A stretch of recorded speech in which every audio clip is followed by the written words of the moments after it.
Very good evening, all the participants. Today we'll be starting with the section 158. So let me share my screen with you.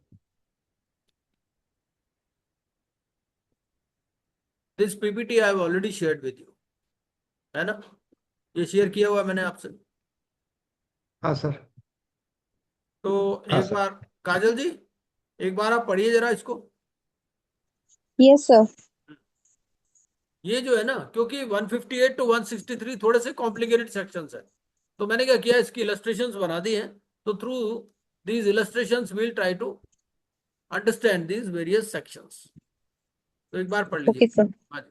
Yes, sir. Illustrations based on Section 158. Hmm. Mohanlal stood a guarantor for loan taken by XYZ Limited from PNB.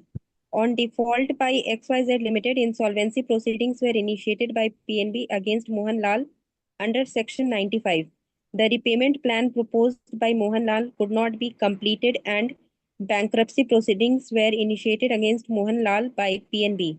PNB had applied under Section 123 on 1/12/2021 and the application was admitted by NCLT vide its order under Section 126 on 15/1/2022.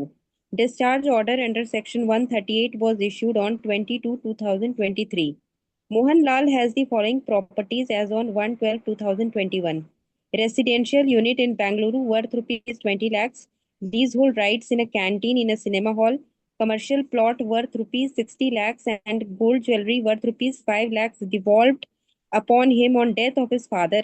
Mohan Lal's father died on 25/2/2023. Mohan Lal is a trustee in a trust and is holding property worth rupees 15 lakhs on behalf of that trust. Agricultural land in a village.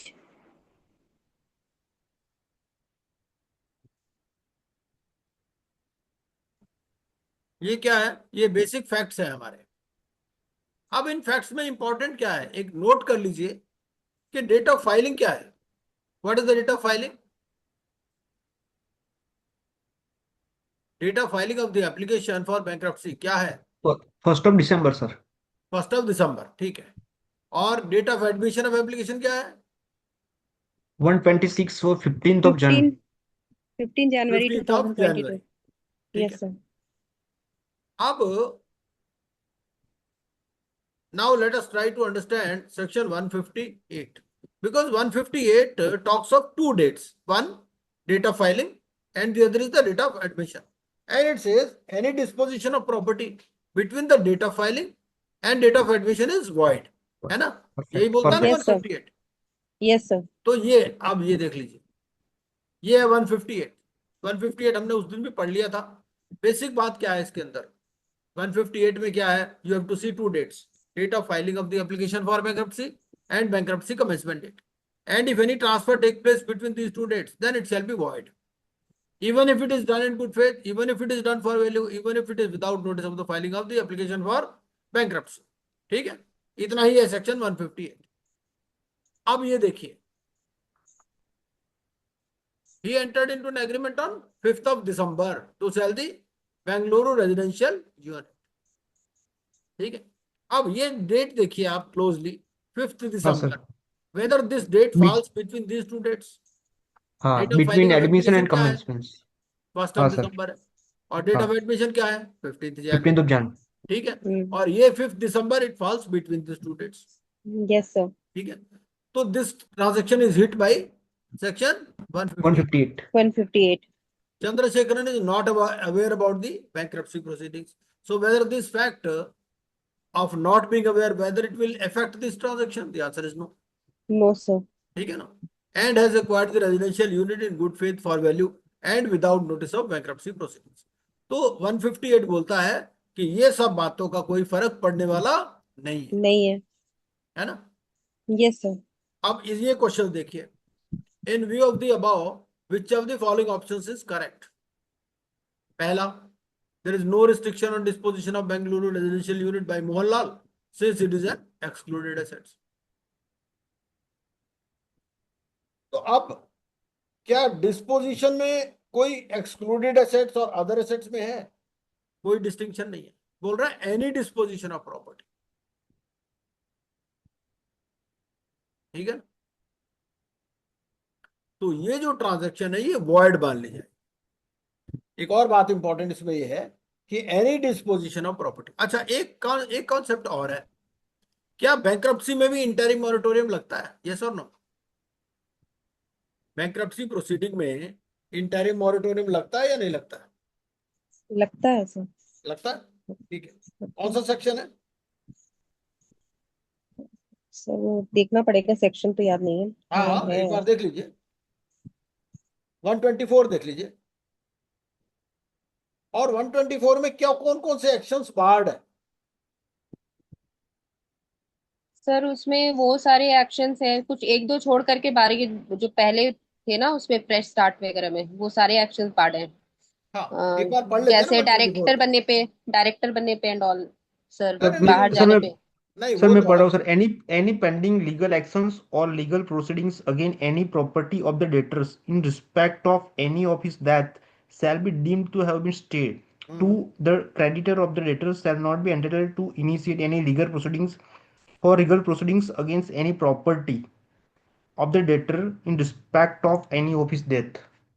अब आप देखिए, यहां पर disposition of property की बात नहीं की इसने 124 में, इसलिए इन्होंने अलग से सेक्शन बना दिया 158। अगर वहां लिख देते तो फिर वहां से भी हो सकता था, लेकिन इन्होंने यहां नहीं लिखा कि कोई प्रॉपर्टी डिस्पोज ऑफ कर सकते हो इंटरिम मॉरेटोरियम में या नहीं। ठीक है, अब यहां लिखा ये 158 है। 158 हमने पढ़ लिया, 158 का मतलब हम समझ गए। तो हमें कौन सी डेट्स देखनी है? डेट ऑफ फाइलिंग और डेट ऑफ कमेंसमेंट। इनके बीच में कोई भी ट्रांजेक्शन हुई तो वर्ड हुई, वो जो मर्जी बोलता रहे, मैंने गुड फेथ में खरीदी, फॉर वैल्यू खरीदी, मुझे नोटिस बैंक्रप्सी का पता नहीं था, कोई चीज नहीं चलेगी। ठीक है, तो 158 क्लियर हो गया। Yes sir. अब 159 देखते हैं। अब एक बार पढ़ लीजिए। Continuing with the above illustration, what are the rights of the bankruptcy trustee Amit Talwar in case the property devolved upon Mohan Lal has been disposed of by Mohan Lal to Roop Lal? Roop Lal acquired this property in good faith for value and without notice of the bankruptcy proceedings. अब इसमें In view हमें of क्या देखना है? अब हमें देखना ये है कि 158 और 159 में व्हाट इज द डिफरेंस। ठीक है, 158 में two dates were important, date of filing and date of commencement. अब commencement, yes sir. 159 में क्या है? आफ्टर एक्वायर्ड प्रॉपर्टी, ये नेक्स्ट Hmm. स्टेज की बात करता Hmm. है ना? तो वो Yes क्या, sir. अब यहां पर जो है ना, यहाँ कुछ कुछ बातें करने लगा वो, एक्सक्लूडेड एसेट्स की भी बात करने लगा। 158 में एक्सक्लूडेड एसेट्स की बात नहीं करता वो, वहां क्या लिखता Hmm. है? Any disposition of property. यहाँ क्या बोलता है? The bankruptcy Ex- trustee shall be entitled to claim for the estate of the bankrupt any after acquired property by giving a notice to the bankrupt. A notice under subsection 1 shall not be served in respect of excluded assets or any property which is acquired by or devolved upon the bankrupt after a discharge order is passed। ठीक है, और notice आपको 15 दिन के अंदर देना होगा। 15 दिन में नोटिस अगर आप नहीं दोगे तो आपको एडजुडिकेटिंग अथॉरिटी से परमिशन चाहिए। इन नट शेल यही सेक्शन 159 है। ठीक है, अब ये क्या कहता है? अब हमें हमारे को समझ में आ रहा है कि भाई इलस्ट्रेशन में डिवोल्यूशन की बात तो थी, है ना? अब वो ये कहता है कि you cannot give notice if this property is devolved upon the bankrupt after a discharge order is passed. अब हम देख लेते हैं कि हमारे फैक्ट्स में ये जो ट्रांसफर हुआ ये कब हुआ। वो ये कह रहा है property devolved upon Mohanlal has been disposed of by Mohanlal to Ruplal. ठीक है,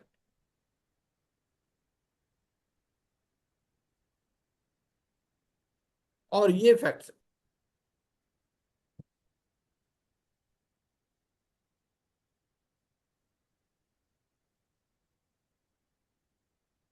मोहनलाल के फादर की डेथ कब हुई?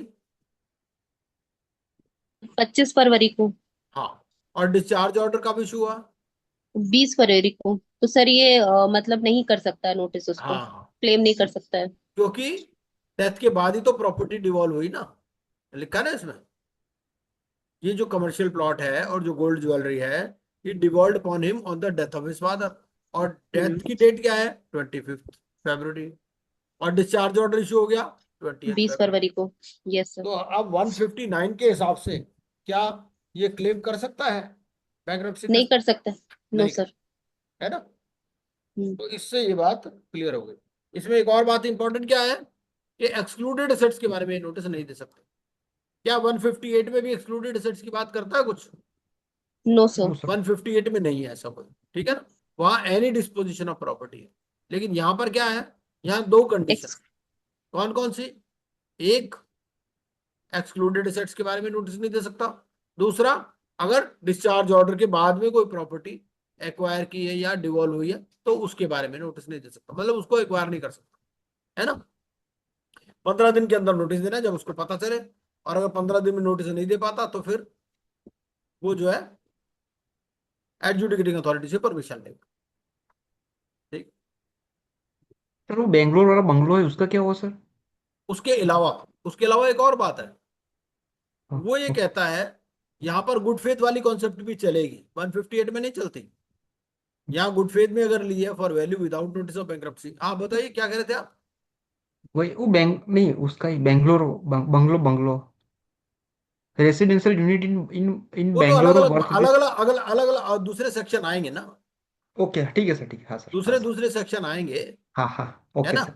जैसे हाँ 158 हमने पढ़ लिया, समझ लिया। हाँ अब 158 और 159 में डिफरेंस क्या है, बताइए क्या डिफरेंस है दोनों सेक्शंस में? हाँ, समझिए सर, अब अभी क्या तक समझ आया डिफरेंस है? सर। मतलब 158 टॉक्स अबाउट 158 में पहली बात कि बोथ प्रॉपर्टी बोथ। कोई भी हो सकती है, हाँ एक्सक्लूडेड एसेट्स भी हो सकता है। हाँ हाँ 159 में यस। एक्सक्लूडेड एसेट्स को नहीं टेक ओवर कर सकते। And good faith for value without notice of the filing of the हाँ, एप्लीकेशन इज ये वाला एप्लीकेबल। जो ग्राउंड है 158 में ये ग्राउंड नहीं चलेगा, नहीं, नॉट एप्लीकेबल। है हाँ ना? यहां हाँ पर चलेगा। Yes sir. और दूसरी बात, जो डेट ऑफ एक्विजिशन है या डेट ऑफ डेवोल्यूशन है, अगर वो डिस्चार्ज डेट के बाद है तो section 159 will not be operative, है ना? क्योंकि परफेक्ट पूरी सर। जिंदगी तो नहीं कह सकते ना भाई कोई प्रॉपर्टी आ ही नहीं सकती उसके पास। डिस्चार्ज ऑर्डर हो गया, खत्म बात, he is as good as an ordinary person, है ना? तो ये यस हो सर। गया हमारा 159। अब हम चलते हैं 160। 160 क्या बोलता है? 160 बोलता है ये, कोई भी ऑनरस प्रॉपर्टी अगर है तो। Owners property. हाँ, 160 उसकी बात करता है, तो एक बार ये पढ़ लीजिए। Yes, sir. Continuing with the above illustration, what are the rights of the bankruptcy trustee regarding the agricultural land situated in a village? The bankruptcy trustee Amit Talwar had issued advertisement in local newspapers about the proposal to sell agricultural land, but nobody came forward. The land is situated near a drain or nala. Sukhbir Singh had been given the rights to grow crops on the land for a period of 5 years. Sukhbir Singh came to know that the bankruptcy trustee is interested in disclaimer of onerous property and has written to Amit Talwar that he has spent a sum of rupees 25,000 towards mobilization of resources to sow the agricultural land. The bankruptcy trustee can बस disclaim इतना the ही, इतना ही पढ़ लेते, अभी option नहीं पढ़ते। अभी हमें फैक्ट्स पता चल गए। फैक्ट्स क्या होते हैं? ऑनरस प्रॉपर्टी होती क्या है, पहली बात। ऑनरस प्रॉपर्टी क्या होती है? ये, burden, sir. हाँ, जिसमें बर्डन ज्यादा हो और प्रॉफिट कम हो। कोई अनप्रॉफिटेबल कॉन्ट्रैक्ट है, या any other property comprised in the estate of the bankrupt which is unsaleable और नॉट रेडीली सेलेबल और is such that it may give rise to a claim, इसको कहते हैं हम ऑनरस प्रॉपर्टी। अब इस केस में इनके पास एक लैंड थी, एग्रीकल्चरल लैंड, ठीक है? और एग्रीकल्चरल लैंड को बेचने की कोशिश की अमित तलवार ने, लेकिन कोई बायर आया नहीं, ठीक है? सुखबीर सिंह को राइट दे रखे हैं to grow crops on the land, ठीक है? अब सुखबीर सिंह को पता चला भाई इस प्रॉपर्टी को ये डिस्क्लेम करना चाहते हैं। तो पहला क्वेश्चन ये है कि whether Sukhbir Singh will be deem to be interested in the property. The answer is yes, है ना? क्यों? क्योंकि उसके राइट्स इफेक्टेड है। अब वो ये कह रहा है भाई देखो तुम तो इस लैंड को डिस्क्लेम करना चाह रहे हो, तो मैंने तो इस पे 25,000 रुपए खर्च कर रखे हैं टुवर्ड्स मोबिलाइजेशन ऑफ रिसोर्सेज, है ना? मैंने यहाँ पर पंप लगाया या कुछ भी किया, है ना? तो मैंने 25,000 रुपए खर्च कर सकता। अब क्वेश्चन ये उठता है कि जो बैंक्रप्सी ट्रस्टी को अगर ऐसी कोई प्रॉपर्टी डिस्क्लेम करनी है जिसमें कोई पर्सन इंटरेस्टेड है, तो क्या क्या कंडीशंस। इसमें यह भी बात लिखी है कि he has written to Amit Talwar, मतलब basically he has inquired in writing, है ना। तो ये सब बातें हैं। और उस 25,000 का क्या होगा, ये भी अपने को समझना है ना। तो बेसिकली क्या है,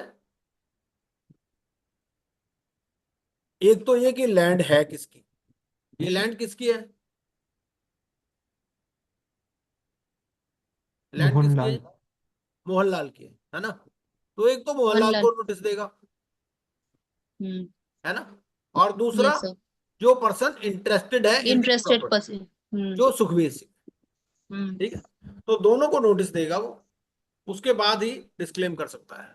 और जो सुखबीर सिंह है उसने जो 25,000 रुपये खर्च किए उसका क्या होगा, वो सर वो क्लेम क्रेडिटर कर बन सकता जाएगा। है, क्रेडिटर बन जाएगा। हाँ, यस सर। वो मोहनलाल का क्रेडिटर बन जाएगा टू दैट एक्सटेंट। अब हम एक बार सेक्शन भी पढ़ लेते हैं, मोटी मोटी बातें हमने समझ ली सेक्शन 160 के बारे में। अब हम सेक्शन 60 पढ़ लेते हैं, 160। The bankruptcy trustee may, by giving notice to the bankrupt or any person interested in the onerous property, disclaim any onerous property which forms a part of the estate of the bankrupt. The bankruptcy trustee may give the notice under subsection 1, notwithstanding that he has taken possession of the onerous property, endeavored to sell it, or has exercised rights of ownership in relation to it. A notice of disclaimer under subsection 1 shall determine as from the date of such notice the rights, interests, and liabilities of the bankrupt in respect of the onerous property disclaimed. Discharge the bankruptcy trustee from all personal liability in respect of the onerous property as from the date of appointment of the bankruptcy trustee. A notice of disclaimer under subsection 1 shall not be given in respect of the property which has been claimed for the estate of the bankrupt under section 155 without the permission of the committee of creditors. अब ये वाला point भी एक बार देख लेते हैं, क्या कहता है। A notice of disclaimer under subsection 1 shall not be given in respect of the property which has been claimed for the estate of the bankrupt under section 155 without the permission of the COC। तो मतलब COC का permission भी देना पड़ेगा for right of disclaimer. चलिए, A notice of disclaimer under subsection 1 shall not affect the rights or liabilities of the other person, and any person who sustains a loss or damage in consequence of the हाँ, operation of a disclaimer under this section shall be deemed to be a creditor of the bankrupt to the extent of the loss or damage. हाँ। तो ये Explanation. Sukhbir Singh, ये सुखबीर सिंह की बात हो रही है। For the purposes of this section, the term onerous property means any unprofitable contract and any other property comprised in the estate of the bankrupt which is unsaleable or not readily saleable or is such that it may give rise to a claim. ठीक है। तो ये 160 है। तो 160 में क्या क्या requirement हो गई। पहली बात, अगर जो इंटरेस्टेड है उसको कोई लॉस होता है तो वो क्रेडिटर बन जाएगा बैंकरप्ट का, ठीक है। ओके। COC हाँ की सर। परमिशन भी चाहिए if this property has been claim. ऐसा भी हो सकता है कि इसको सेल करने की कोशिश की हो तो भी कोई दिक्कत नहीं है, लेकिन बिकी नहीं, है ना। सर सीओसी की परमिशन नहीं चाहिए sir, without the permission of COC लिखा है sir, not required COC permission sir, if I am अरे नॉट रॉन्ग सर। पढ़ो ना, इन notice of disclaimer under subsection 1 shall not be given in respect of the property, मतलब notice of disclaimer नहीं दिया जाएगा which has been claimed for the estate of the bankrupt under section 155 without the permission of the COC। मतलब COC का permission चाहिए for notice of disclaimer, ये मतलब है। Okay sir. ठीक है जी। तो 160 भी समझ में आ गया आपको। Yes, sir. अब चलिए 161। सर उस 160, हाँ। सर 160 में 7 डेज वाला कहाँ पे लिखा है सर? कौन सा। 7 डेज का notice, with any notice to, यहाँ पे नोटिस देनी है सर? अब अगला पढ़ेंगे ना, ओके सर, हाँ सर। 61 पढ़ेंगे। हाँ हाँ सही है सर, हाँ सर, हम्म, ओके सर, ओके, हाँ सर। हाँ, हाँ, 161 में है सर, हाँ। एक बार पढ़ लीजिए काजल जी, Yes, sir. हाँ। Yes, sir. Continuing with the above illustration, Rajbir Singh, on coming to know of the advertisement for sale of अब ये agricultural राजवीर land. सिंह कोई और है, ठीक है ना। एक तो हम्म। सुखवीर सिंह था, एक ये दूसरा राजवीर सिंह है। मान लो हो सकता है ये उसी विलेज में रहता हो या जो भी हो। हाँ जी।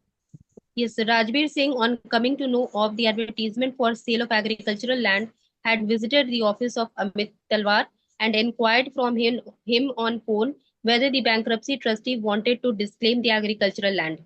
However, Amit Talwar informed him that no decision has yet been taken and he would let him know in case of any further development in the matter. बस In इतना view ही, of the इतना above, ही, इतना ही। अभी question नहीं पढ़ते हम, है ना। तो अब इसमें यह है कि एक और बंदा है राजवीर सिंह। अब वो आया ऑफिस में, फिर ऑफिस में तो मिला नहीं अमित तलवार उसको, लेकिन उसने फिर फोन किया उसको, और फोन किया कि भाई ये आप, मैंने सुना है आप डिस्क्लेम करना चाहते हो। तो बैंक्रप्सी ट्रस्टी ने बताया भाई अभी तो कोई डिसीजन हमने लिया नहीं।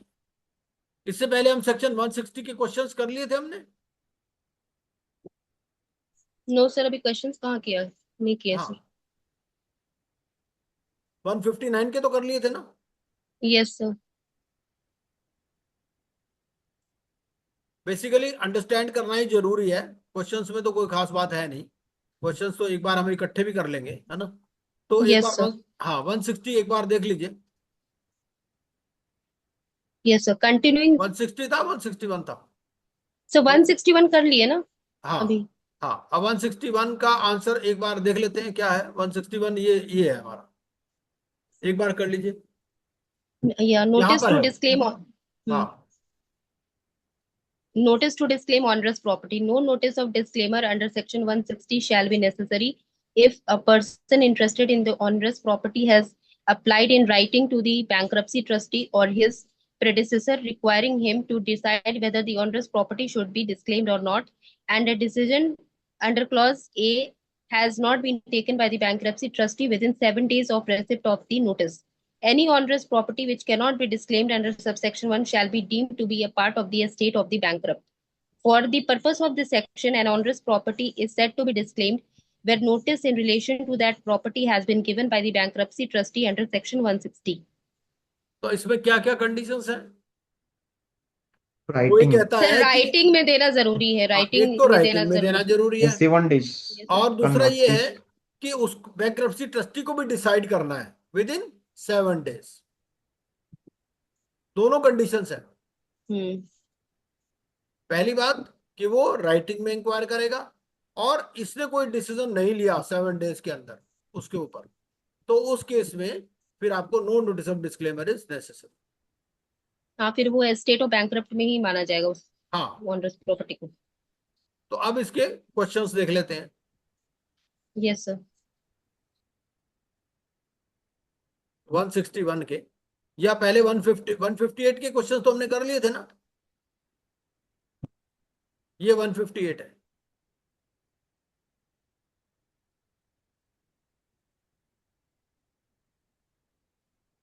सर क्वेश्चंस नहीं कर रहे थे हम लोग, पढ़ रहे थे अभी तो मेनली। हैं, हाँ हाँ, चलिए क्वेश्चंस बाद में कर लेंगे, कोई बात नहीं, एक बार समझ लेते हैं सारे, फिर क्वेश्चंस यस कर सर। लेंगे, कोई बात नहीं। यस 161 भी यस हो गया। यस अब सर। 162 पढ़ लेते हैं, एक बार पढ़ लेते हैं, यस सर। फिर पूरी पिक्चर कंटिन्यू। आपके माइंड में आ जाएगी। हाँ जी। Yes, sir. Continuing with the above illustration, Mohan Lal has got leasehold rights in a canteen in a cinema hall. He has, however, sublet the canteen to Narayan Murthy for a period of 5 years. Narayan Murthy has mobilized the necessary fixtures and appliances for the canteen and shall suffer damages of rupees 2 lakh in case the canteen contract is cancelled. Amit Talwar had given the notice of disclaimer to Narayan Murthy, but Narayan Murthy was in his ancestral village when the notice was received and could not raise any objection. On his return from the village, an application objecting to the disclaimer was filed by the advocate of Narayan Murthy but was not admitted by the adjudicating authority.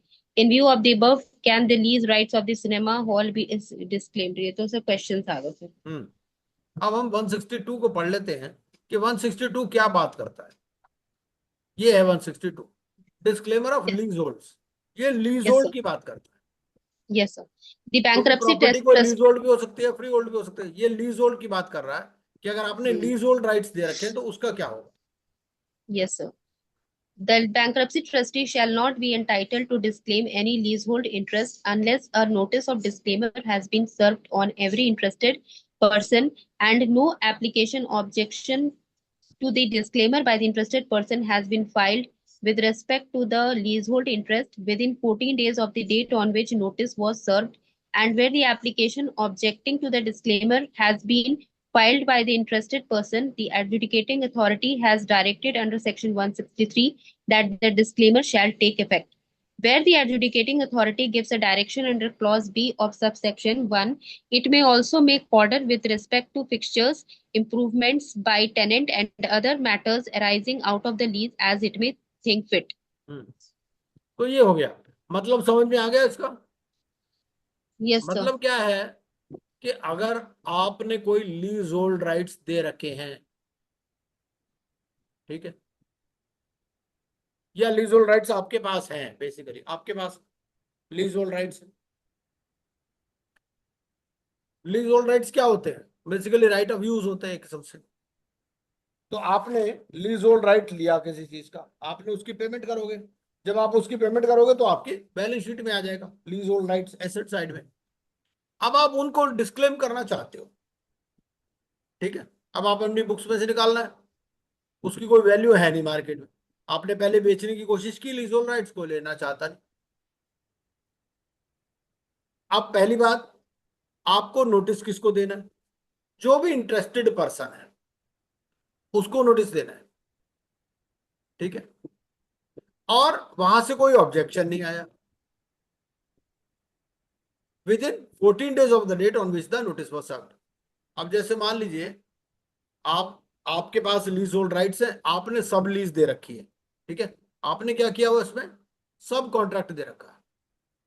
Mohanlal के पास leasehold rights है canteen के, और इन्होंने सब late कर दी नारायण मूर्ति को, तो नारायण मूर्ति interested person हो गया ना। तो अगर इन्होंने डिस्क्लेम करने हैं ये, तो नारायण मूर्ति को नोटिस देना पड़ेगा और उसको 14 days के अंदर जवाब देना पड़ेगा, ठीक है ना। अगर वो ऑब्जेक्ट नहीं करता तब आप डिस्क्लेम कर सकते हो। No application objecting to the disclaimer by the interested person has been filed with respect to the leasehold interest within 14 days of the date on which the notice was served, ठीक है। और second क्या है? Where the application objecting to the disclaimer has been filed by the interested person, अगर उसके बाद में इन्होंने ऑब्जेक्ट किया डिस्क्लेमर को, ठीक है, तो क्या होगा? और एडजुडिकेटिंग अथॉरिटी ने कहा नहीं भाई डिस्क्लेमर इज ओके, ठीक है, और उसके बारे में अगर where the adjudicating authority gives a direction under clause B of subsection 1, it may also make orders with respect to fixtures improvements by tenant. अब यहाँ टेनेंट कौन हो गया? Narayan Murthy. And other matters arising out of the lease as it may think fit. अब इसने application लगाई, पहली बात लीज होल्ड राइट्स किसके पास है? मोहनलाल के पास। मोहनलाल के राइट्स ये बिक नहीं रहे बाजार में, तो ये क्या कर रहा है? उनको डिस्क्लेम करना चाहता है। अब ये पहले देखेगा कौन इंटरेस्टेड पर्सन है। इंटरेस्टेड पर्सन कौन है? नारायण मूर्ति, क्योंकि वो उसके पास सब लीज है। उसने कोई जवाब दिया नहीं, फिर ये मैटर पहुंच गया एडजुडिकेटिंग अथॉरिटी के पास, है ना। और एडजुडिकेटिंग अथॉरिटी फिर जो डिसीजन लेगी रिगार्डिंग फिक्सचर्स इंप्रूवमेंट्स वगैरह वो उसको मिल जाएंगे, ये मतलब है, ठीक है। 162 इतना ही है। अब आगे देखते हैं 163। ये देखिए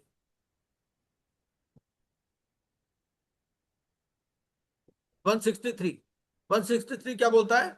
चैलेंज अगेंस्ट डिस्क्लेम्ड प्रॉपर्टी। एक बार पढ़ लीजिए। Yes, sir. Challenge against disclaimed property. An application challenging the disclaimer may be made by the following persons under this section to the adjudicating authority. Any person who claims an interest in the disclaimed property, or any person who is under any liability in respect of the disclaimed property, or where the disclaimed property is the dwelling house, any person who on the date of application for bankruptcy was in occupation of or entitled to occupy that dwelling house. The adjudicating authority may, on an application under subsection 1, make an order for the vesting of the disclaimed property in or for its delivery to any of the persons mentioned in subsection 1. The adjudicating authority shall not make an order in favor of a person who has made an application under clause B of subsection 1 except where it appears hmm to the adjudicating authority that it would be just to do so for the purpose of compensating the person. हम्म ठीक है। तो basically क्या है, मान लीजिए disclaimer हो गया। अब डिस्क्लेमर में जो अफेक्टेड पर्सन होगा वो क्या करेगा, वो चैलेंज करेगा। चैलेंज कौन कर सकता है, जिसका उस इंटरेस्ट है उस डिस्क्लेम्ड प्रॉपर्टी में। अब हमारे यहाँ कौन कौन से लोग थे, सुखवीर सिंह था, है ना, जिसके नारायण पास मूर्ति, कल्टीवेशन राइट्स थे, या नारायण नारायण मूर्ति मूर्ति, था, है yes ना, sir. या any person who is under any liability in respect of the disclaimed property, या अगर कोई मकान हो तो अगर उस मकान में वो रह रहा है तो वो डिस्क्लेम कर सकता है। और फिर क्या होगा, इसमें ये भी कह सकते हैं एडजुडिकेटिंग अथॉरिटी कि भैया ये जो डिस्क्लेम्ड प्रॉपर्टी है ना उसको ही दे दो। ठीक है, किसको, जिसका उसमें इंटरेस्ट है या कोई लायबिलिटी है या जो उसमें रह रहा है। एडजुडिकेटिंग अथॉरिटी ऐसा भी ऑर्डर कर सकती है। ठीक है,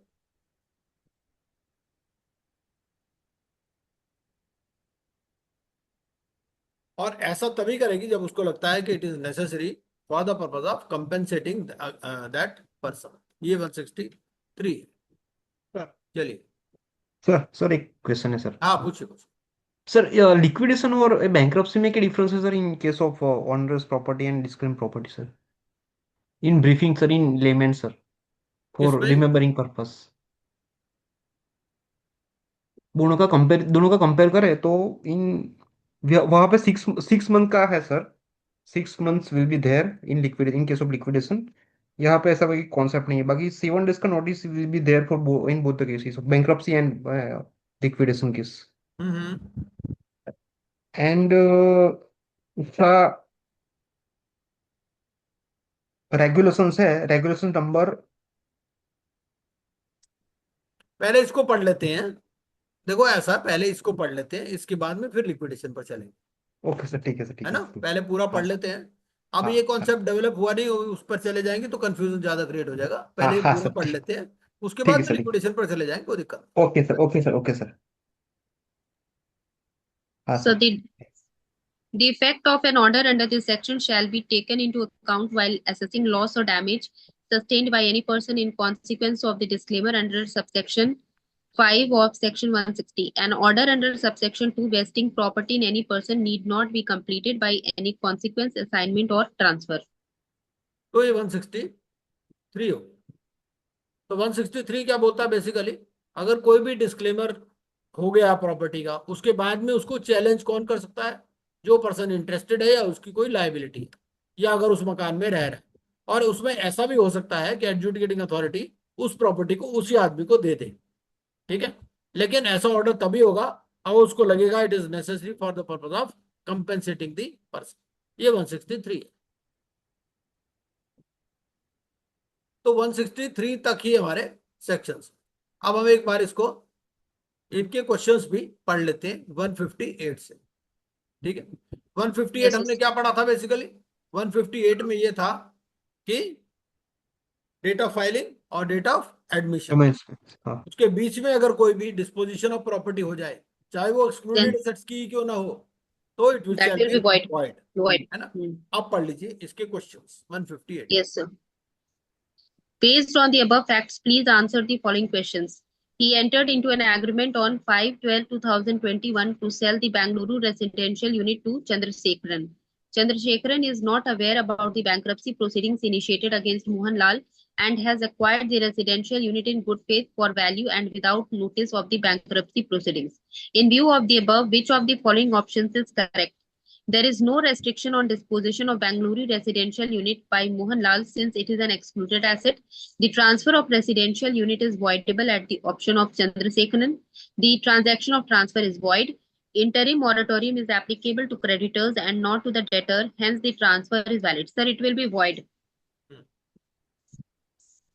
अच्छा, क्या कोई एक्सक्लूडेड एसेट्स वाला कॉन्सेप्ट है यहाँ पर No, 158 sir. में? 150. No, sir. 159 में है, sir. 158 में नहीं है, 159 में। 9 में. Yes, sir. अब आप अगला पढ़ लेते हैं 150।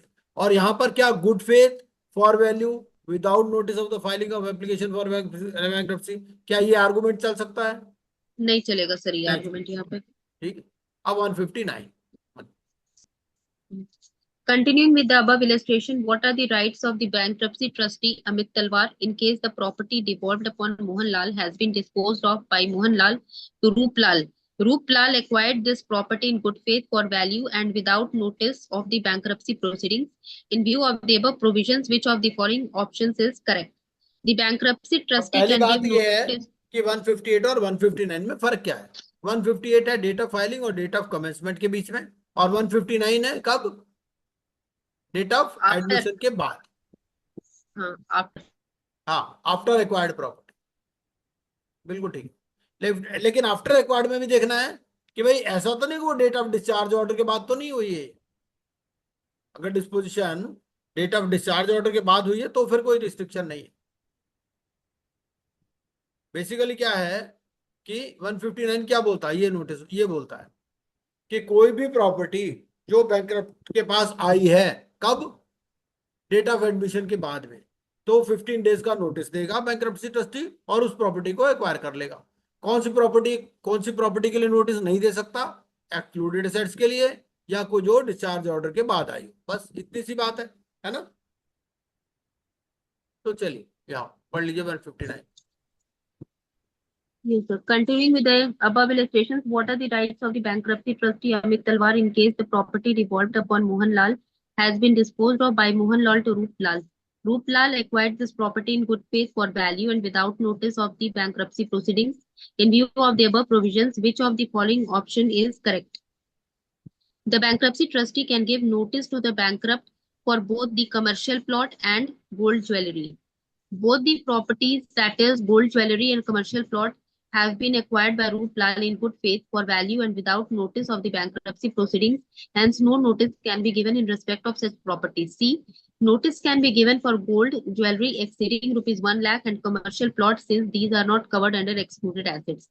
Both the properties have devolved upon Mohan Lal after the date of discharge order under Section 138 and are not covered under Section 159. So, sir, D will be the answer.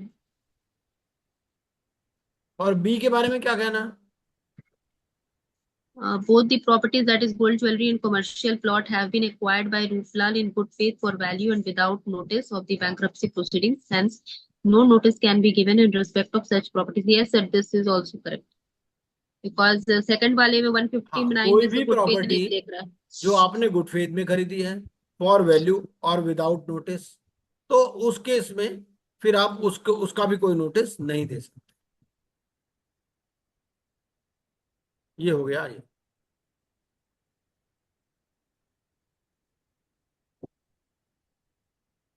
ये लिखा ना।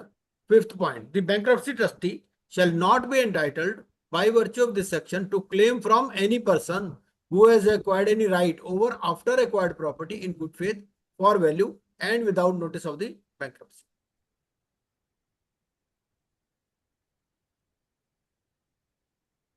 Now 160, अच्छा 160 क्या बोलता है? 160 सेक्शन क्या बोलता है? ये ओनरस प्रॉपर्टी की बात करता है। बेसिकली जो भी प्रॉपर्टी आपने एक्वायर की है, सबसे पहले तो आपको सीओसी की परमिशन लेनी है उसके लिए, और फिर ये है कि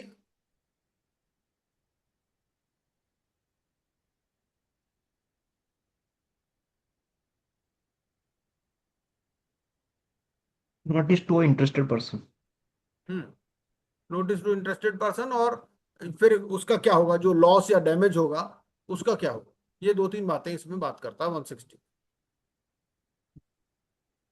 एक बार पढ़ लीजिए। Continuing with the above illustration, what are the rights of the bankruptcy trustee regarding the agricultural land situated in a village? The bankruptcy trustee Amit Talwar had issued advertisement in local newspapers about the proposal to sell agricultural land, but nobody came forward. The land is situated near a drain or nala. Sukhbir Singh had been given the rights to grow crops on the land for a period of 5 years. Sukhbir Singh came to know that the bankruptcy trustee is interested in disclaimer of onerous property and has written to Amit Talwar that he has spent a sum of rupees 25,000 towards mobilization of resources to sow the agricultural land.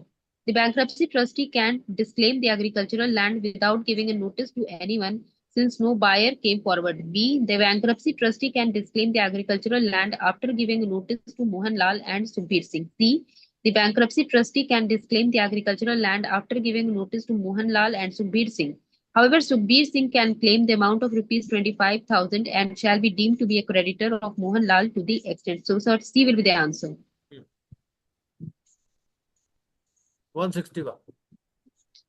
Continuing with the above illustration, Rajbir Singh, on coming to know of the advertisement for sale of agricultural land, had visited the office of Amit Talwar and inquired from him on phone whether the bankruptcy trustee wanted to disclaim the agricultural land. However, Amit Talwar informed him that no decision has yet been taken and he would let him know in case of any further development in the matter. In view of the above, can the bankruptcy trustee go ahead with the disclaimer? Yes, no. With approval of COC, he should ask Rajbir Singh to give a written proposal. The answer will be yes. A, yes, because he has inquired it on phone and he has not given a written application for inquiry. ये notice 161 का है. तो basically क्या है कि he has to apply in writing and और इसने writing में अप्लाई किया और उसने 7 दिन के अंदर कोई डिसीजन नहीं लिया, तब डिस्क्लेम नहीं कर सकते, अदरवाइज डिस्क्लेम कर सकते. ये 161 है. अब 162. Continuing with the above illustration, Mohan Lal has got leasehold rights in a canteen in a cinema hall. He has, however, sublet the canteen to Narayan Murthy for a period of 5 years. Narayan Murthy has mobilized the necessary fixtures and appliances for the canteen and shall suffer damages of rupees 2 lakhs in case the canteen contract is cancelled. Amit Talwar had given the notice of disclaimer to Narayan Murthy, but Narayan Murthy was in his ancestral village when the notice was received and could not raise any objection. On his return from the village, an application objecting to the disclaimer was filed by the advocate of Narayan Murthy but was not admitted by the adjudicating authority. In view of the above case, the lease rights of cinema hall be disclaimed or yes, for rupees 2 lakh he shall be deemed to be a creditor. No, only after decision on allocation of Narayan Murthy, only after payment of rupees 2 lakh to Narayan Murthy. So the answer will be A. Yes, for rupees 2 lakh he shall be deemed to be a creditor. तो 162. अच्छा, ये भी देख लीजिए. The adjudicating authority in its order directed Narayan Murthy to remove the fixtures installed by him without any direction as to costs. Narayan Murthy can still claim rupees 2 lakh and cost of removal of fixtures from Mohan Lal. Narayan Murthy can claim rupees 2 lakh but not the cost of removal of fixtures from Mohan Lal. Narayan Murthy cannot claim anything. Narayan Murthy can claim reasonable expenses as ratified by COC. So B will be the answer because the court has said that the adjudicating authority has said that he has given directions for no costs. हाँ. So that is why. अब ये 162 है आपका disclaimer of lease hold. तो दोनों Yes, के बारे में ऑर्डर दे सकता है, फिक्सचर्स इंप्रूवमेंट्स के बारे में भी ऑर्डर दे सकता है. जो ऑर्डर देगा वो चले. 163. Continuing with the above illustration, on application challenging the disclaimer may be made by the following persons under section 163 on the adjudicating authority by Sukhbir Singh, Narayan Murthy, Rooplal, Chandrasekharan. Options are A, A, B, C, B, A and B, C, A, B, C and D, all of the above. So continuing with the above, an application challenging the disclaimer may be made by the following persons. So भाई एक तो Sukhbir Singh challenge कर सकता है इसको, हाँ, yes, Narayan मूर्ति. है ना. हाँ, हाँ, बस दो ही चैलेंज कर पाएंगे. रूपलाल का तो कोई मतलब नहीं, रूपलाल ने तो एक्वायर की और थी property in good faith. Chandrasekaran का कोई मतलब नहीं इसमें. इसको मतलब नहीं. यस. ये है चैलेंज. कौन चैलेंज कर सकता है ये उसके बारे में, हम्म.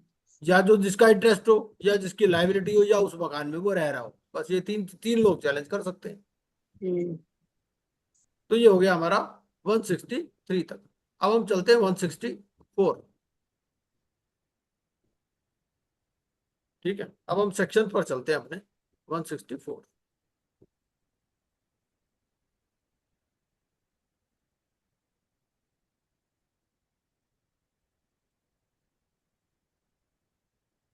एक।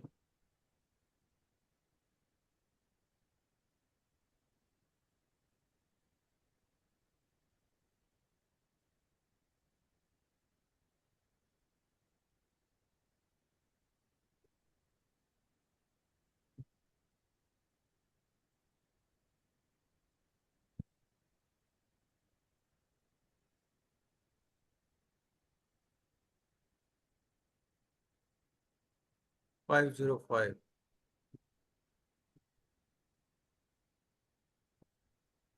अब आपका सवाल एक बीच में रह गया है नरेंद्र जी।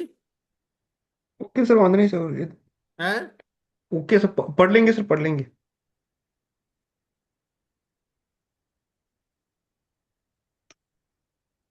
तो ये तो वाली थोड़ा कॉन्सेप्ट तो समझ में आ गई सर, परफेक्ट परफेक्ट ये सर, आ गया थोड़ा सर सा पूरा। मुश्किल था तो इसीलिए मैंने क्या किया है, हाँ। एक नहीं स्टूडेंट ने सर। मुझे बोला था बहुत पहले कि सर जी आप इस पर ना इलस्ट्रेशंस बना दीजिए, तो इलस्ट्रेशंस मेरी ही बनाई हुई है ये।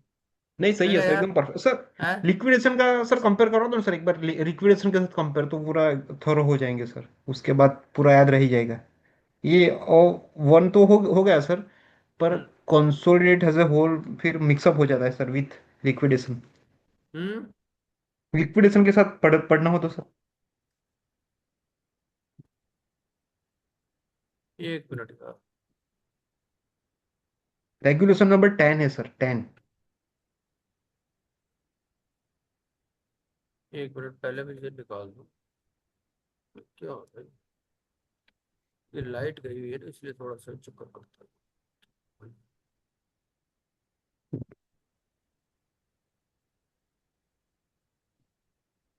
ठीक है सर, ये वो सर तो 6 मंथ और 1 मंथ का ही है सर, वो दो ही है। हम्म। 6 मंथ का है, within 6 month from the liquidation commencement date.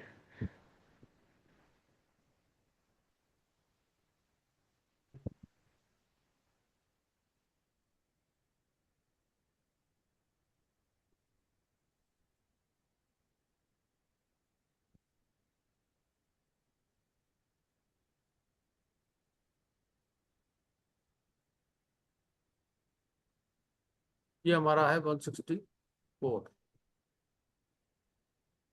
ये 164।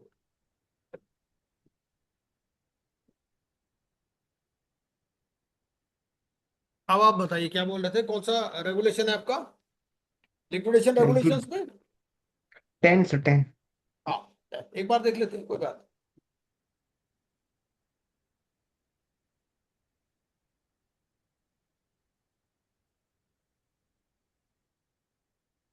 लिक्विडेशन रेगुलेशंस में रेगुलेशन नंबर 10। तो रेगुलेशन 10 बात करता है डिस्क्लेमर ऑफ ओनर्स प्रॉपर्टी। ठीक है।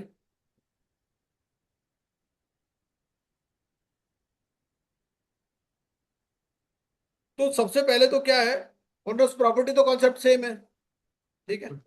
अब ये देश पहली बात तो ये कहता है कि एप्लीकेशन कब लगा सकता है, ये एप्लीकेशन लगा सकता है within 6 month from the liquidation commencement date, और such extended period as may be allowed by the adjudicating authority to disclaim the property or contract। अब पहला हमारा क्वेश्चन यहाँ पर ये आता है कि लिक्विडेशन में तो 6 महीने के अंदर आप लगा सकते हो, तो क्या ऐसा कोई रिस्ट्रिक्शन यहाँ पर भी है, इन सेक्शंस में भी, बैंक्रप्सी में भी? This is the first question, है ना।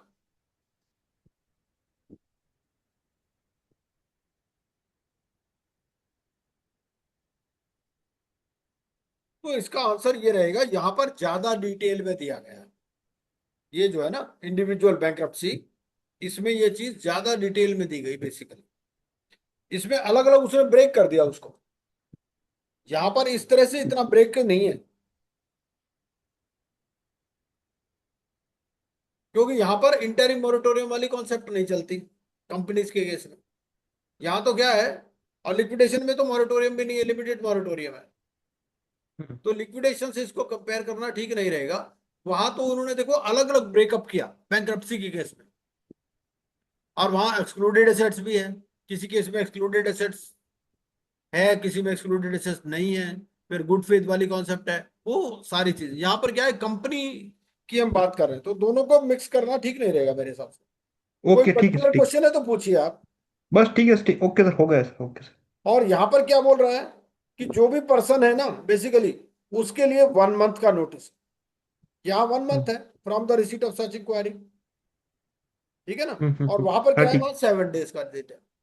हम्म, वहां जो बैंक्रप्सी ट्रस्टी है उसको हम्म, कम्युनिकेट करना विद इन 7 डेज। अगर किसी आदमी ने इंक्वायर किया कि भाई आप हम्म, इस प्रॉपर्टी को डिस्क्लेम करना चाहते हो, तो बैंक्रप्सी ट्रस्टी को कितने दिन में कम्युनिकेट करना है, विद इन 7 डेज। यहां पर क्या कह रहा है कि अगर किसी ने इंक्वायरी किया है तो उसको कम्युनिकेट करना within 1 month from the receipt of such inquiry. Regulation 10 sub regulation 2, ठीक है। हम्म, और नोटिस कितने दिन में देना है, at least 7 days before making an application.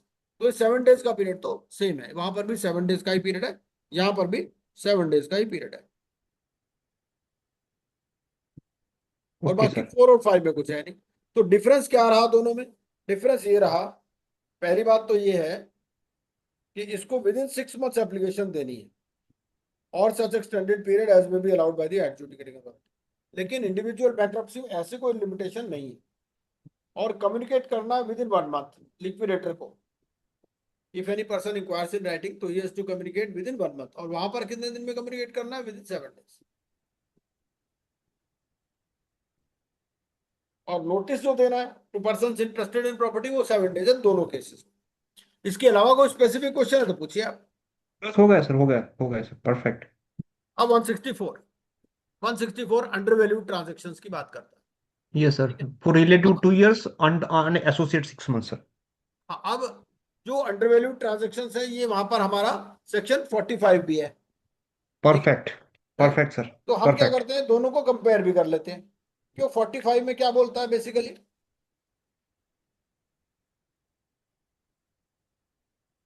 45 में पीरियड है 1 ईयर और 2 ईयर्स। हम्म, वो सेक्शन एक्चुअली 62 में 46 में लिखा है ना। हम्म, 46 45 और 46 दोनों ही उसके लिए हैं। हाँ सर। सर उसमें बेसिकली कंपेयर करें ना सर, तो गिफ्ट वाला point is in both the section 164 and 145, and the second point is also same, no consideration. यहाँ पे नो है, यहाँ पे है लेस कंसिडरेशन। थर्ड पॉइंट है sir, in case of marriage, marriage का गिफ्ट है, यहाँ पे specific occasion will be there in भाई 164 देखो वो तो बैंक्रप्सी केस। इंडिविजुअल है ना, कंपनी की तो मैरिज नहीं हो सकती ना, तो इसलिए हाँ वहां हाँ मैरिज सर, नहीं है, परफेक्ट। नेचुरल है ना। हाँ सर। हाँ। यस, बाकी सब बस ठीक है सर। और relevant period, it's most important, is hmm in both the cases 2 year wala for relative, or in case of associates 6 month and 1 year for non-relative hmm from the insolvency commencements or bankruptcy commencements date। इतना ही है sir. और उनका वहां पे ये है sir कि transaction हम विल बी लोग आगे एग्जीक्यूटेड पढ़ लेते हैं सर। हम्म तो अंडर वैल्यू ट्रांजेक्शन क्या बोलता है, the bankruptcy trustee may apply to the adjudicating authority for an 163 तक तो हमारा हो गया है ना। यस हाँ सर। सर, हाँ। 164 बोलता है undervalue transactions, the bankruptcy trustee may apply to the adjudicating authority for an order under this section in respect of an undervalued transaction between a bankrupt and any person.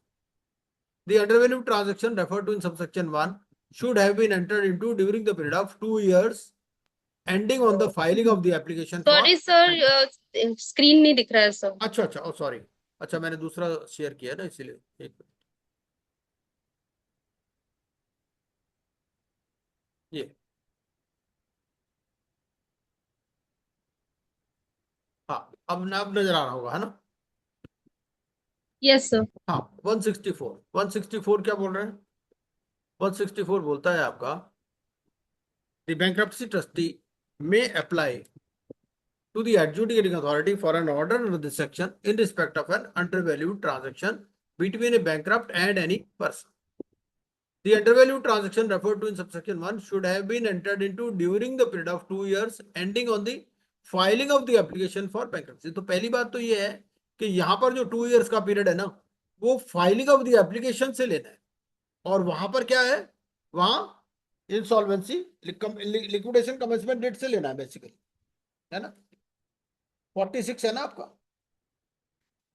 तो 46 में insolvency commencement date है या liquidation commencement date है,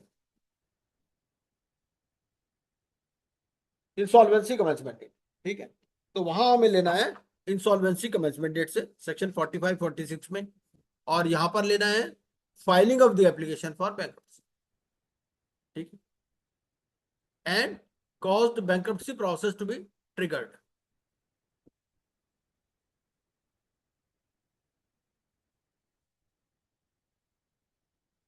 A transaction between a bankrupt and his associate entered into during the period of 2 years preceding the date of making of the application for bankruptcy shall be deemed to be an undervalued transaction under this section.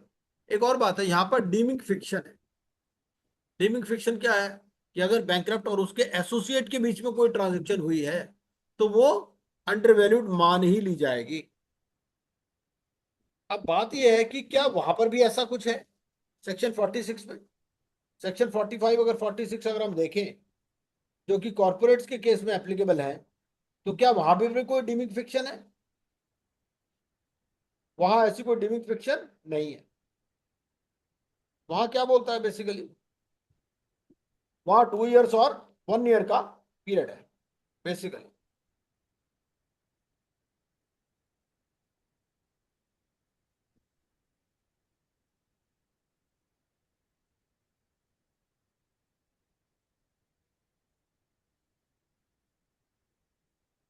यहां पर क्या है, यहां dimming fiction है। अगर 2 साल में कोई भी ट्रांजेक्शन हुई है, 2 साल कब से लेने हैं आपको? Date of making of the application for bankruptcy,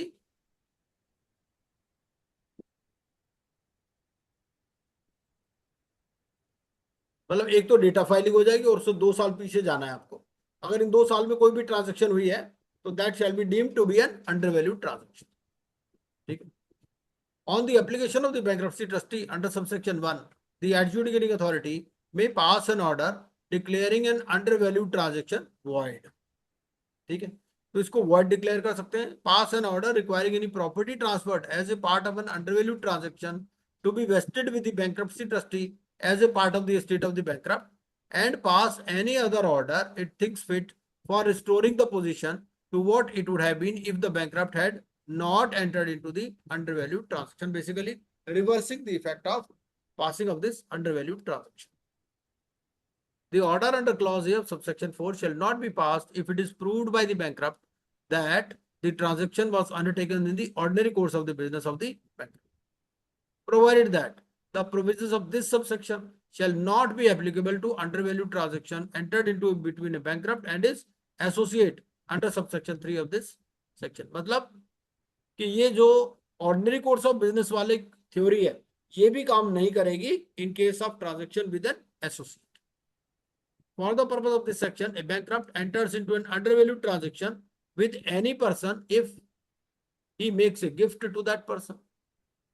No consideration has been received by that person from the bankrupt. It is in consideration of marriage, or it is for a consideration the value of which in money or money's worth is significantly less than the value in money or money's worth of the consideration provided by the bankrupt, ठीक है। तो basically क्या है यहां पर, और 165 ये preference transactions की बात करता है। तो अंडर वैल्यू ट्रांजेक्शन में पीरियड कितना हो गया? 2 इयर्स का। 2 इयर्स के अलावा कोई पीरियड है क्या अंडर वैल्यू ट्रांजेक्शन में? अंडर वैल्यू ट्रांजेक्शन में एक ही पीरियड है 2 इयर्स का, और वो क्या कहता है कि 2 इयर्स में अगर एसोसिएट के साथ हुई है कोई भी ट्रांजेक्शन तो वो तो अंडर वैल्यूड मान ही ली जाएगी, और उसमें ऑर्डिनरी कोर्स ऑफ बिजनेस वाला लॉजिक भी नहीं चलेगा। इतनी सी बात है इसके अंदर। अच्छा, it is in consideration of marriage, तो इन कंसिडरेशन ऑफ मैरिज का कोई एग्जांपल दे सकते हैं क्या? हाँ मैरिज, सर, अगर हाँ यस सर, अगर अपनी बेटी की या किसी की शादी रिलेटिव के लिए उसने सारे पैसे ट्रांसफर कर दिए, प्रॉपर्टी ट्रांसफर कर दिए, जिससे ट्रिगर हो गया हम्म बैंक्रप्सी, तो फिर ये माना जाएगा सर, तो वो ट्रांजेक्शन वॉइड मान ली जाएगी। वॉइड मान लिया जाएगा। Yes sir. हम्म ठीक है। 165 प्रेफरेंस ट्रांजेक्शन्स की बात करता है, तो इसका कॉरेस्पॉन्डिंग सेक्शन वहां कॉर्पोरेट्स में क्या है? 44 ठीक है।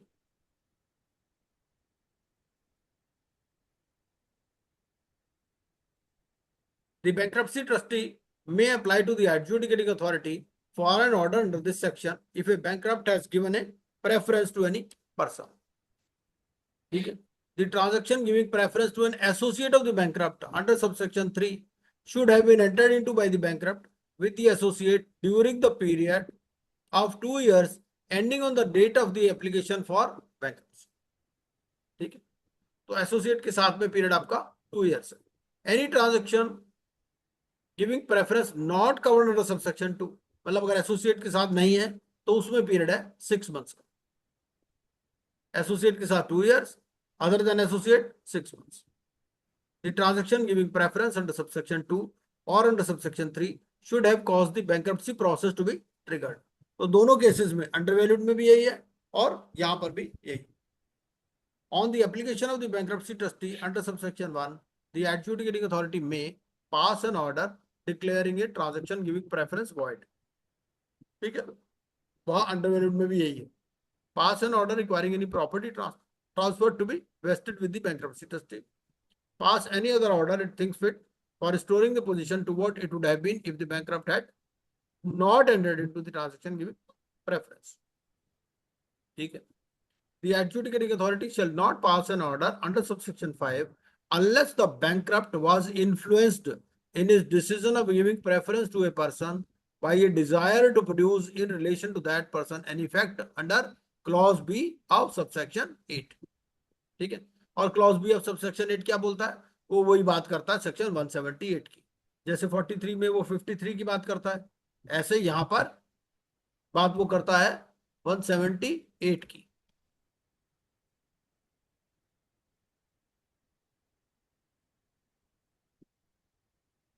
चलिए देखते हैं.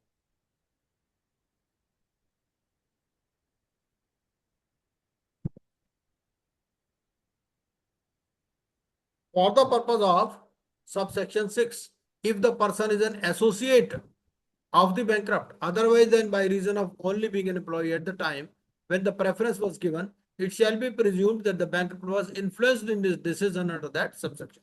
तो बेसिकली एक प्रिजम्पशन है इन case of a transaction with an associate. अगर एसोसिएट के साथ हुई है तो मतलब ये तो he was influenced in his decision. और एसोसिएट के लिए 2 years का पीरियड है, अदर देन एसोसिएट 6 months का पीरियड है. For the purpose of this section, a bankrupt shall be deemed to have entered into a transaction giving preference to any person if the person is the creditor or surety or guarantor. ठीक है. And the bankrupt does anything or suffers anything to be done which has the effect of putting that person in a position which in the event of the debtor becoming a bankrupt will be better than the position he would have been if that thing had not been done. ठीक है. ये है 165. अब 166. हाँ, ये वाला दूसरे एक बार समझाओ ना सर. ये वाला है ना, and both the condition have been satisfied simultaneously sir. Better position वाला क्या है सर? बेटर पोजीशन वो बोल रहा है सर ना ये कि भाई बी वाला अगर बैंकरप्ट हो जाए तो बैंकरप्ट होने में क्या उसकी पोजीशन बेटर हो जाएगी इस ट्रांजैक्शन की वजह से. ये जो हमने प्रेफरेंस ट्रांजैक्शन की, इसको हमें 43 के साथ मिलाकर के पढ़ना पड़ेगा. 43 में क्या होता है? 43 में क्या कहता है कि भाई अगर वही 53 लिखा है वाला सर. वाटरफॉल मैकेनिज्म आप चेंज कर दोगे, beneficial position sir. Beneficial position वही है ना. बेनिफिशियल हाँ, पोजीशन मतलब उसको ज्यादा मिल जाएगा. बैंकरप्सी समझ में गए. क्या है? वाटरफॉल मैकेनिज्म है सेक्शन 178 में. बैंकरप्सी वाला जो हाँ सर. वाटरफॉल मैकेनिज्म है वो 178 में है, जैसे वहां हाँ पर कॉर्पोरेट्स में 53 में है. हाँ तो हाँ. बेनिफिशियल पोजीशन क्या होगी? अगर उसको ज्यादा पैसा मिल जाएगा बैंकरप्सी के केस में. बैंकरप्सी के केस में पैसा कहाँ मिलता है? 178 में मिलता है. ओके सर, समझ गया सर. हाँ सर. 166 बोलता है effect of order subject to the provisions of subsection 2. An order passed by the adjudicating authority under section 164 or 165 shall not give rise to a right against a person interested in the property which was acquired in an undervalued transaction or transaction giving preference, whether or not he is the person with whom the bankrupt entered into such transaction, and require any person to pay a sum to the bankruptcy trustee in respect of the benefit received from the undervalued transaction or a transaction giving person, whether or not he is the person with whom the bankrupt entered into such transactions. तो subsection 2 में बताया, क्या बताया? Subsection 2 में बोलता the provisions of subsection 1 shall apply only if the interest was acquired और the benefit was received in good faith for value without notice that the bankrupt entered into the transaction at an undervalue or for giving preference. ठीक है, तो अगर basically बात क्या कह रहा है, वो ये कह रहा है इसमें ट्रांजैक्शन देखो कौन कर रहा है, बैंकरप्ट कर रहा है। ठीक है,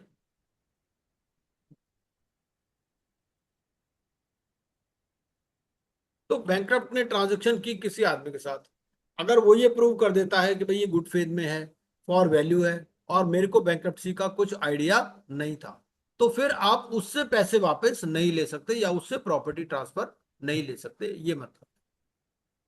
अब आगे देखते हैं।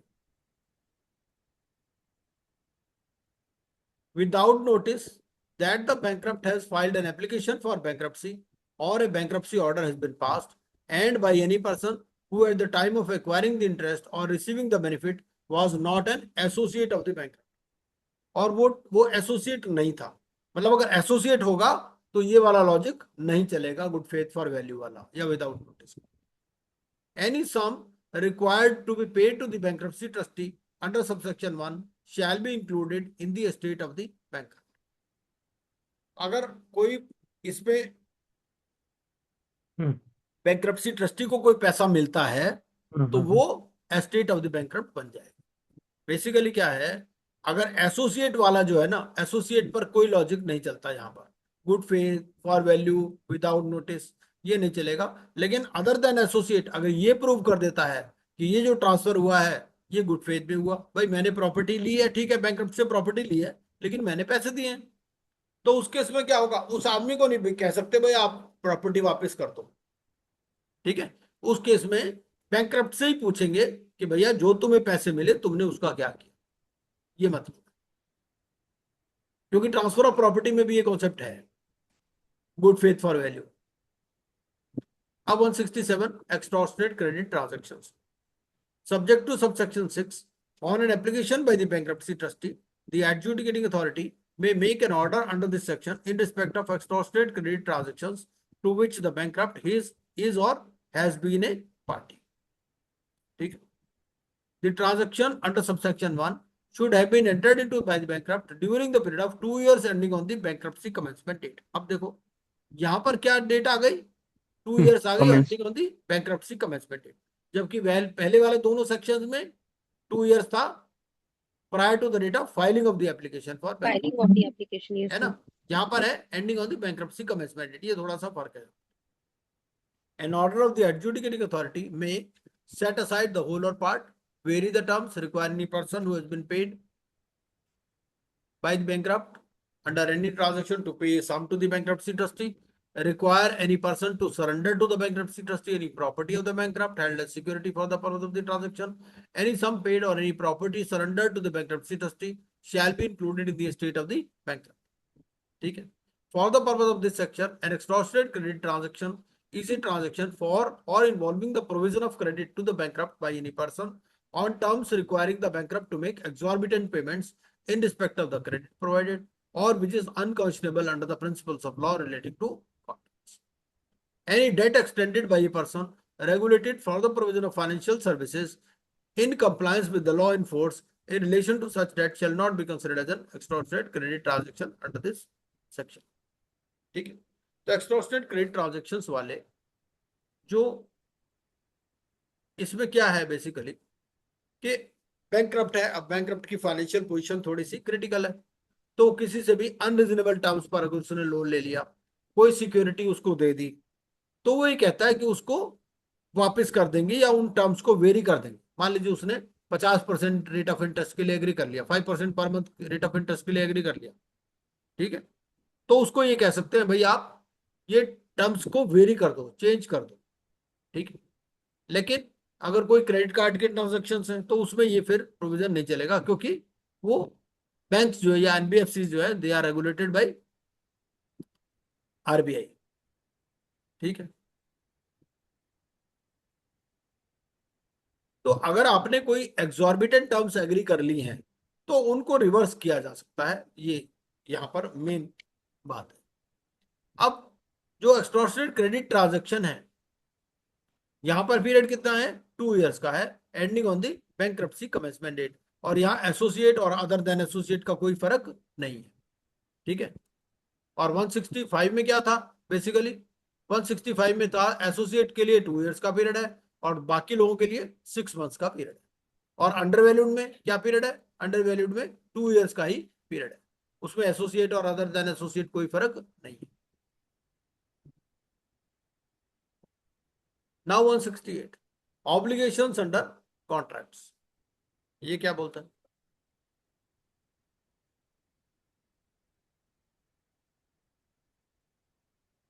बेसिकली क्या होता है कि बैंकक्रप्ट है, मान लीजिए बैंकक्रप्ट किसी के साथ कोई पार्टनरशिप में कोई कॉन्ट्रैक्ट एक्सिक्यूट कर रहा है, उस कॉन्ट्रैक्ट्स की कोई ऑब्लिगेशंस आ रहे हैं, तो उनका क्या होगा, ये 168 में बताया गया। ठीक है। This section shall apply where a contract has been entered into by the bankrupt by with a person before the bankruptcy commencement date। जब इसकी bankruptcy शुरू हुई उससे पहले ही इसने किसी के साथ और मिल करके कोई ये काम कर रहा था। ठीक है। तो any party to a contract other than the bankrupt under subsection 1 may apply to the adjudicating authority। ठीक है। तो जो दूसरा उसका पार्टनर है वो क्या ऑर्डर, वो क्या अप्लाई करेगा एडजुडिकेटिंग अथॉरिटी को for an order discharging the obligations of the applicant और the bankrupt under the contract.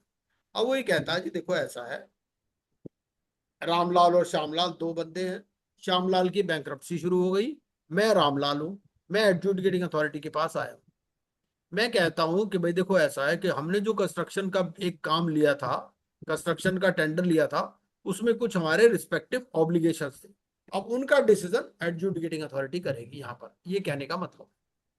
ठीक है। An order discharging the obligations of the applicant और the bankrupt under the contract and payment of damages by the party और the bankrupt for non performance of the contract और other any damages payable by the bankrupt by virtue of an order under clause B of subsection 2 shall be provable as bankruptcy debt।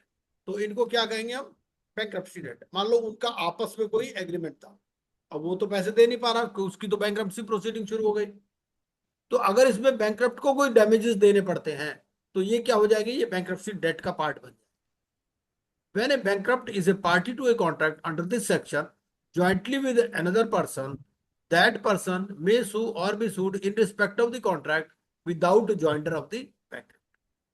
ठीक। तो 168 talks of the obligations under contract which a bankrupt might have entered into, और उसके इसमें दूसरी party adjudicating authority के पास जाएगी कि भैया देखो हमारा उस कॉन्ट्रैक्ट का भी फैसला आप ही कर दो। ठीक। और अगर बैंकरप्ट को कुछ देना होगा तो वो बैंकरप्सी डेट का पार्ट बन जाएगा, इतनी सी बात है। 169 continuation of proceedings on death of the bankrupt। If a bankrupt dies, the bankruptcy proceedings shall continue as if he were alive। ठीक है। और 170 बोलता है administration of estate of the deceased bankrupt।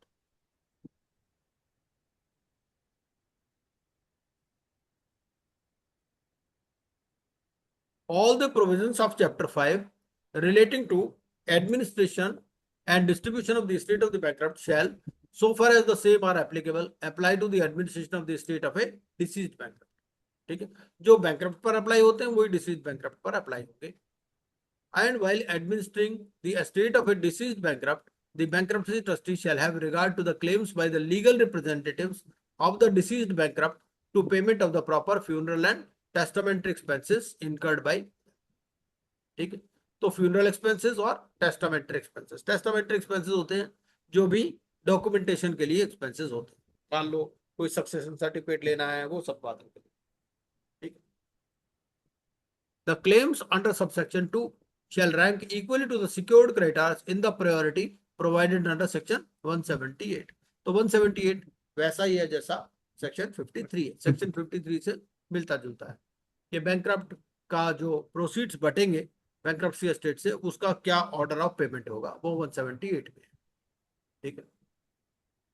If on the administration of the estate of a deceased bankrupt, any surplus remains in the hands of the bankruptcy trustee after payment in full of all the debts due from the deceased bankrupt, together with the cost of administration and interest as provided under Section 178, such surplus shall be paid to the legal representatives of the estate of the deceased bankrupt or dealt with in such manner as may be prescribed.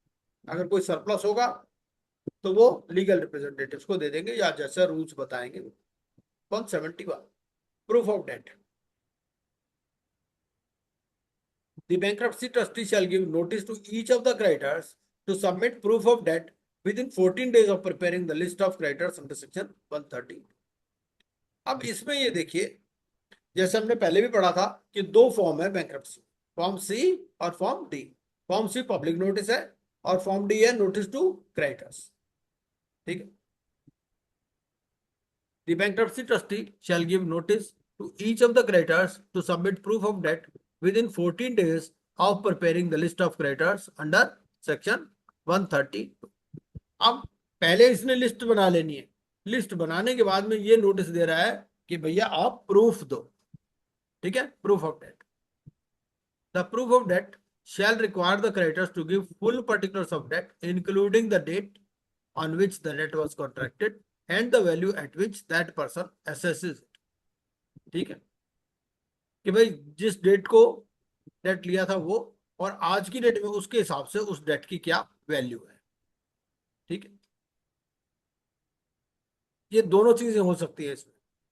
जो date की assessment होगी, ऐसा भी हो सकता है कि date का रीपेमेंट 5 साल में करना हो, है ना, तो वो आज की प्रेजेंट वैल्यू निकाल लेगा उसमें। और मान लीजिए डेट पहले लिया था, कोई इंटरेस्ट नहीं दिया, तो उस चीज को भी कंसिडर कर लेगा। दोनों बात। Require the creditor to give full particulars of the security including the date on which the security was given and the value at which that person assesses it. ठीक है, तो कौन सी डेट को सिक्योरिटी दी गई थी और आज की डेट में उसके हिसाब से उस सिक्योरिटी की क्या असेसमेंट है। ठीक है, be in such form and manner as may be prescribed. In case the creditor is a decree holder against the bankrupt, a copy of the decree shall be a valid proof of the debt। ठीक है, where a debt bears interest, that interest shall be provable as part of the debt, except insofar as it is owed in respect of any period after the bankruptcy commencement date। मतलब आपको कब तक का interest लेना है? Bankruptcy commencement date. ठीक, the bankruptcy trustee shall estimate the value of any bankruptcy debt which does not have a specific value। The value assigned by the bankruptcy trustee under subsection 5 shall be the amount provable by the concerned creditor। ठीक है, a creditor may prove for a debt where payment would have become due at a date later than the bankruptcy commencement date as if it were owed presently and may receive dividends in a manner as may be। ठीक है, जैसे मैंने बताया कि मान लीजिए बाद में पेमेंट होनी थी, तो उसको bankruptcy date bankruptcy commencement date पर उसकी वैल्यू निकाली जाएगी। ठीक, present value. Where the bankruptcy trustee serves a notice under subsection 1 and the person on whom the notice is served does not file a proof of security within 30 days after the date of service of the notice, the bankruptcy trustee may, with the leave of the adjudicating authority, sell or dispose of any property that was subject to security free of that security। ठीक है, तो इसने secured creditor को notice दिया और उसने क्या किया, उसने कोई प्रूफ नहीं दिया, proof of security within 30 days, तो ये उसको बेच सकता है with the approval of the adjudicating authority. 172 बोलता है proof of debt by secured creditor. एक बार पढ़ लीजिए जरा 172, मैं बीच में बता दूंगा जहां जहां बताना होगा। 172 काजल जी एक बार पढ़ लीजिए। Yes, sir. Proof of debt by secured creditors. Where a secured creditor realizes a security, he may produce proof of the balance due to him. Where a secured creditor surrenders his security to the bankruptcy trustee for the general benefit of the creditors, he may produce proof of his whole claim. हाँ भाई, दो बातें होंगी, है ना। अगर उसने surrender कर दिया है तो पूरे के लिए क्लेम करेगा, और अगर उसने रियलाइज कर ली तो बैलेंस क्लेम करेगा। 173 Mutual credit and set off. where before the bankruptcy commencement date there have been mutual dealings between the bankrupt and any creditor, the bankruptcy trustee shall take an account of what is due from each party to the other in respect of the mutual dealings, and the sums due from one party shall be set off against the sums due from the other, and only the balance shall be provable as a bankruptcy debt or as the amount payable to the bankruptcy trustee as part of the estate of the bankrupt. Sums due from the bankrupt to another party shall not be included in the amount taken by the bankruptcy trustee under subsection 1 if that other party had notice at the time they became due that an application for bankruptcy relating to the bankrupt was pending. Distribution of interim dividend. इसका मतलब समझा दीजिए जरा 173(2) का।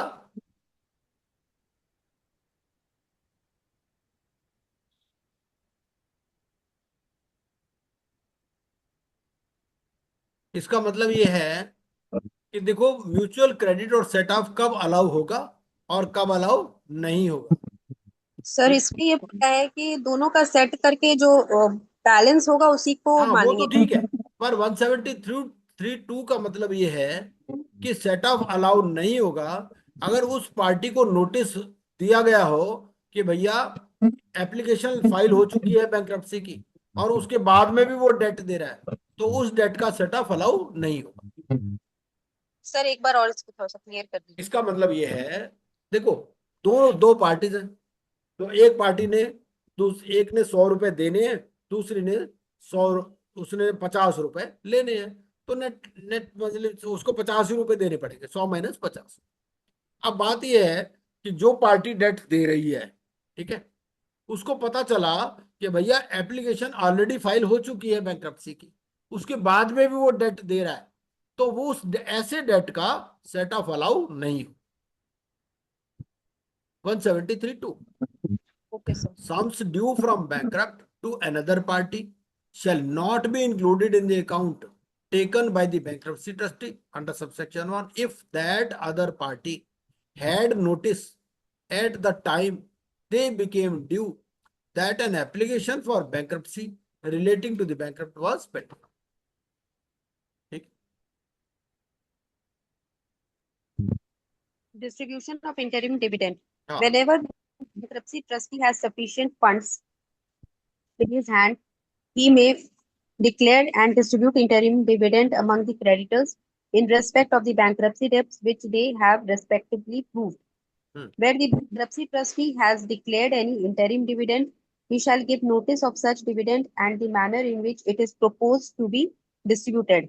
In the calculation and distribution of the interim dividend, the bankruptcy trustee shall make provision for any bankruptcy debts which appear to him to be due to persons who, by reason of the distance of their place of residence, may not have had sufficient time to tender and establish their debts, and any bankruptcy debts which are subject of claims which have not yet been determined, disputed proofs and claims and expenses necessary for the administration of the estate of the bankrupt.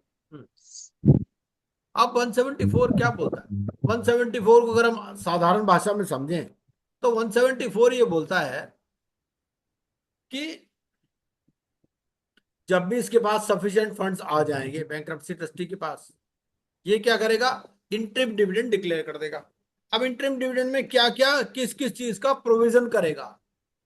ऐसा हो सकता है कि कुछ claims ना आ पाए हों, ठीक है भाई, उनका because of distance of their place of residence they may not have had sufficient time to tender and establish their debts. उनका क्लेम आ चुका है, ठीक है, लेकिन वो अपने डेट्स का प्रूफ नहीं दे पाए। दूसरा ये कि कोई अभी डिटर्मिन नहीं हुए या कोई डिस्प्यूटेड है या जो एक्सपेंसेस नेसेसरी, इनका प्रोविजन करके बाकी पैसा जो है वो बांट दे। ये मतलब है डिस्ट्रीब्यूशन ऑफ इंटरिम डिविडेंड। और इंटरिम डिविडेंड का एक और मतलब भी है कि जब वर्ड इंटरिम है तो इसका मतलब फाइनल डिविडेंड भी होगा, है ना। अब हम पढ़ते हैं डिस्ट्रीब्यूशन ऑफ प्रॉपर्टी और फाइनल डिविडेंड। 175 और 176, 176 तक कर लेंगे आज। हाँ जी, 175। Distribution of property. The bankruptcy trustee may with the approval of the Committee of Creditors, divide in its existing form against the creditors' estimated value any property in its existing form, which from its peculiar nature or other special circumstances cannot be readily or advantageously sold. An approval under subsection 1 shall be sought by the bankruptcy trustee for each transaction, and a person dealing with the bankruptcy trustee in good faith and for value shall not be required to inquire whether any approval required under subsection 1 has been given. Where the bankruptcy trustee has done anything without the approval of the Committee of Creditors, the committee may, for the purpose of enabling him to meet his expenses out of the estate of the bankrupt, ratify the act of the bankruptcy trustee. The Committee of Creditors shall not ratify the act of the bankruptcy trustee under subsection 3 unless it is satisfied that the bankruptcy trustee acted in a case of urgency and has sought its ratification without undue delay.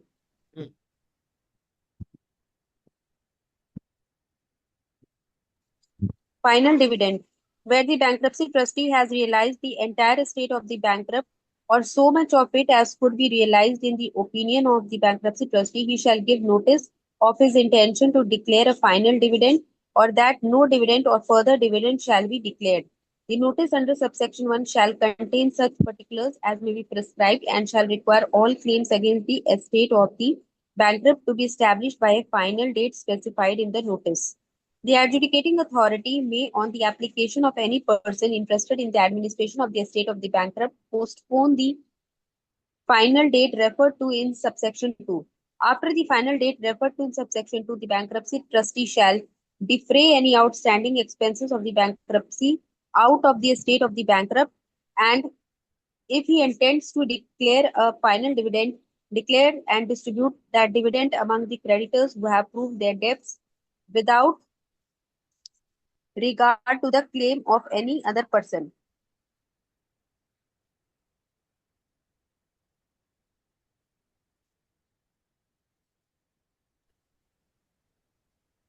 One 175 में क्या बोलता है, कुछ ऐसी property हो सकती है जो कि आपको एग्जिस्टिंग फॉर्म में डिस्ट्रीब्यूट करनी है। मान लीजिए कुछ लैपटॉप है उसके पास या कोई किस टाइप से कोई चीजें हैं, है ना, जो बिजनेस एसेट्स है basically.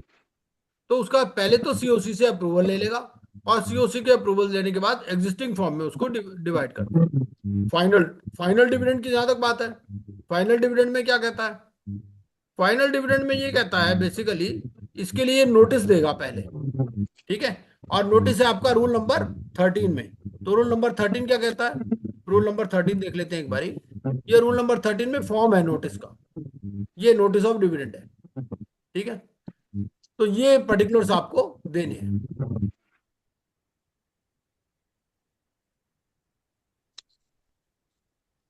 Date on which the dividend is proposed to be distributed, list of creditors who should be entitled, amount of dividend, request for any details required from the creditors, last date for receipt of such information, the last date by which the creditors must establish their claim against the estate with the bankruptcy trustee, and a statement confirming that no further dividend shall be declared।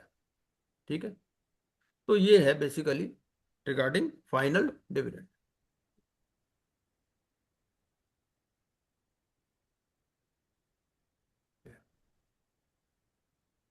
ये तो ये notice हो गया। And adjudicating authority may on the application of any person interested in the administration of the state of the bankrupt postpone the final date refer to in subsection 1। तो कोई person interested भी लगा सकता है कि भैया ये फाइनल डेट को पोस्टपोन कर दीजिए, क्योंकि हो सकता है वो अपना प्रूफ ना दे पाया हो किस वजह से। After the final date refer to in subsection 2, the bankruptcy trustee shall defray any outstanding expenses of the bankruptcy out of the estate of the bankrupt, and if he intends to declare a final dividend, declare and distribute that dividend among the creditors who have proved their debts without regard to the claims of any other person. If a surplus remains after payment in full with interest to all the creditors of the bankrupt and the payment of the expenses of the bankruptcy, the bankrupt shall be entitled to the surplus. Where a bankruptcy order has been passed in respect of one partner in a firm, a creditor to whom the bankrupt is indebted jointly with the other partners in the firm, any of them shall not receive any dividend out of the separate property of the bankrupt until the separate creditors have received the full amount of their respective debts. ठीक है, इसको ना 177 178 के साथ में अगली class में detail में करेंगे. ठीक है, तो लाइट भी नहीं है, तो आज की कथा यहीं समाप्त करते हैं. Thank you, sir. Okay, sir. Thank you. Okay.